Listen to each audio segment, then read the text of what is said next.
tous, ici c'est le couple Nsassila. On ne va plus se présenter, c'est Mignon et Jocelyne. Nous sommes là pour vous partager la parole de Dieu. Nous n'allons pas parler de nous, mais nous allons vous parler de ce que le Seigneur a mis en nous. Amen. Alors, let's go, c'est parti. Nous sommes dans 2 Rois 5. Alléluia, prenez vos Bibles. Prenez vos Bibles, nous allons lire l'histoire de Naaman. On va juste prendre les derniers versets et puis nous allons relater l'histoire pour comprendre un peu qu'est-ce qui s'est passé dans la vie de Naaman. Exactement. Alors, la Bible nous dit, Naaman fut indigné, il s'en alla en disant, je me disais, il sortira en personne vers moi, il fera appel au nom de l'Éternel son Dieu, il fera un mouvement de la main sur l'endroit malade, il guérira ma lèpre.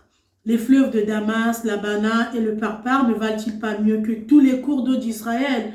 Ne pourrais-je pas m'y laver pour devenir pur? Il tourna le dos, il partait plein de colère. Lorsque ses serviteurs s'approchèrent de lui pour lui parler, ils dirent, « Mon père, si le prophète t'avait demandé quelque chose de difficile, ne l'aurais-tu pas fait? Tu dois d'autant plus volonté à faire ce qu'il t'a dit. Lave-toi et tu seras pur. » Gloire à Jésus. Alors ici, mon mari, c'est l'histoire de Naaman. Ouais. Naaman, c'était un général qui était atteint de la lèpre. Il était vraiment vaillant dans son équipe, en fait. Après, dans sa maison, le Seigneur va faire grâce. Il y a une fille qui va servir aux côtés de sa femme. Maintenant, cette fille-là va se rendre compte que le mari de sa patronne était malade. Il va dire que mais si le prophète qui est dans la ville là où je suis voit ton mari, il va le guérir. C'est là en fait Naaman se prépare, il informe son roi dit que bon, je ne vais pas t'envoyer comme ça, je vais quand même envoyer une lettre pour que là où tu pars aussi on te prenne en considération, c'est quand même Naaman. Exactement. Après on prépare quand même les présents, on lui donne l'argent, il était vraiment préparé. Il arrive, c'est à partir du verset 11 là où nous avons lu. Lui, en fait, à sa grande surprise, Naaman qui s'attendait à une solution spectaculaire, il va se retrouver le prophète Élisée qui va leur donner en fait d'aller se laver, se jeter 7 fois dans le Jourdain pour pouvoir acquérir sa guérison. Moi, je ne veux pas t'arrêter, ma chérie, en fait. En fait, ma question, en fait, quand j'écoute ça, c'est celle-ci, en fait. Mais pourquoi, en fait, Naaman s'attend à une guérison spectaculaire, en fait, et il va avec tout cet argent, tous ces présents, en fait. En fait, moi, quand je lis la Bible, papa, ce que je comprends, c'est que ce sont les solutions du monde, tu vois. C'est quand la personne n'a pas, quand nous n'avons pas compris le prix que le Seigneur Jésus a payé pour nous, nous avons la mentalité que tout a un coût. Nous devons payer à tout prix. En fait, c'est ce que le monde nous inclut, c'est ce que le monde, en fait, nous fait comprendre que nous, on doit tout payer. Voilà pourquoi Naaman, quand il voit sa situation, lui, en n'ayant pas la révélation que peut-être il y avait quelqu'un qui avait déjà payé pour sa maladie, il se dit que je dois payer. Il se prépare, on dit que Naaman avait emmené l'or, il avait emmené l'argent, en fait, pour aller acquérir sa guérison, parce qu'il ne pouvait pas croire que ça pouvait être aussi facile, aussi gratuitement, en fait, guérir de sa maladie. Donc, c'est peut-être ce qu'on va conseiller à quelqu'un ici, là, comme dit mon mari. Tu peux te trouver dans une situation compliquée, dans une situation difficile. Aujourd'hui, pour Naaman, c'était la lèpre. Pour toi, ça peut être la stérilité, ça peut être une maladie d'autre. Le monde peut te dire que tu dois payer. Aujourd'hui, même pour te mettre l'ovule, ton enfant, à toi-même, l'insémination artificielle, c'est dans les 20 000 euros, ce sont des économies. Mais tout ça, en fait, le Seigneur, dans la prière, Dieu peut te donner un enfant. Toi, tu peux te préparer que pour préparer des millions. Mais le Seigneur te dit, crois, tu seras sauvé. Comme on a dit à Naaman, va te laver et tu seras pur. Donc, nous voulons dire à quelqu'un qu'on ne doit pas seulement s'attendre aux solutions spectaculaires. Notre Dieu n'est pas dans le spectaculaire, mais le Seigneur, il agit même avec les moyens les plus simples, en fait. C'est ce qui s'est passé ici avec Naaman.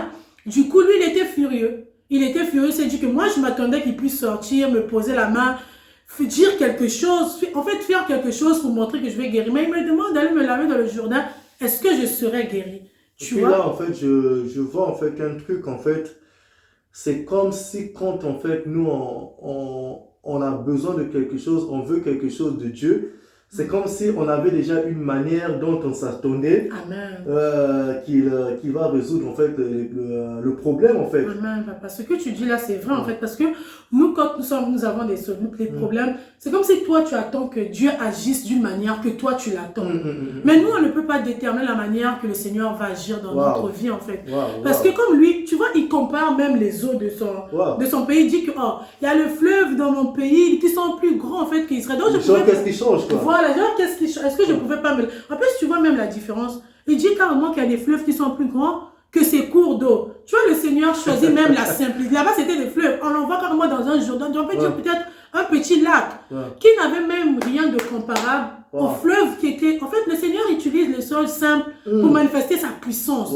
Parfois, si c'est trop grand, on va dire que c'est normal. L'eau, là, il y a les vagues. Ça peut enlever la lèpre. Mais un Jourdain, peut-être que l'eau qui n'a rien à voir, en fait, quelque chose de vraiment simple. C'est là où je te dis que parfois, il y a même, je peux même prendre un exemple, peut-être il y a des gens, peut-être aujourd'hui pour la guérison, tu vas vouloir peut-être aller à un prophète qui a les noms, tu vois, quand tu entends un nom, grand nom, je te dis que c'est là-bas que je vais recevoir ma guérison. Mais un frère, parfois même ton frère, sûrement de la même maison, Dieu parfois c'est lui qui l'a touché, c'est lui parfois qui a ta guérison en fait, tu vois. Lui il peut se dire qu'il y avait des fleuves dans mon pays. Je peux te dire que moi, dans mon pays, il y a des prophètes, dans mon pays, il y a des gens qui ont des noms. Donc c'est ce jeune-là qui va me guérir. Mais ça dépend, parfois c'est lui qui a reçu l'onction de ta guérison en fait, tu vois. Et genre ça, on peut même renverser ça même dans l'optique du travail. Dans le monde, on se dit qu'il faut avoir des relations avec des gens importants peut-être pour pouvoir... Et là, en fait, on se rend compte que Dieu même dans la simplicité peut utiliser... Il opère en fait, même dans la simplicité, Dieu peut utiliser n'importe qui. Dans la simplicité, Dieu peut opérer des miracles. Là, comme disait mon mari, là où toi, tu t'attends que le Seigneur agisse d'une certaine manière, en fait, lui, il utilise sa manière à lui, en fait. Et ça, on ne peut pas, nous, on ne peut pas choisir comment Dieu va agir dans notre vie, en fait. Exactement. C'est un peu ça, en fait. Donc, voilà, c'est le passage qu'on voulait partager avec vous. Et puis, à la fin, Naaman a reçu sa guérison parce qu'à la fin, il y a eu des gens qui lui ont dit, mais si on t'avait demandé quelque chose de difficile, tu l'aurais fait. Donc, moi, je te conseille, ne cherchons pas Dieu dans les choses compliquées. Jésus a déjà tout payé pour nous. Sur la croix, tu n'as pas besoin de dépenser les millions.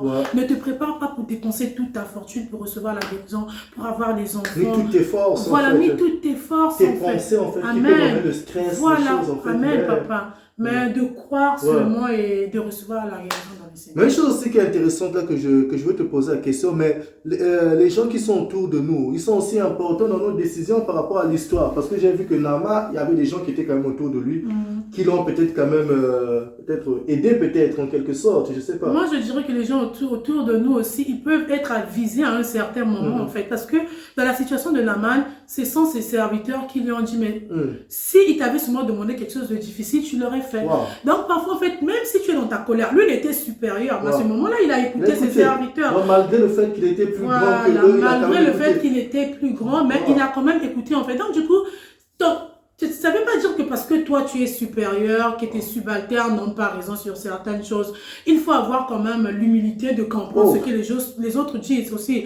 Lui en fait à ce moment il s'est dit que j'ai déjà fait un long voyage, je suis arrivé.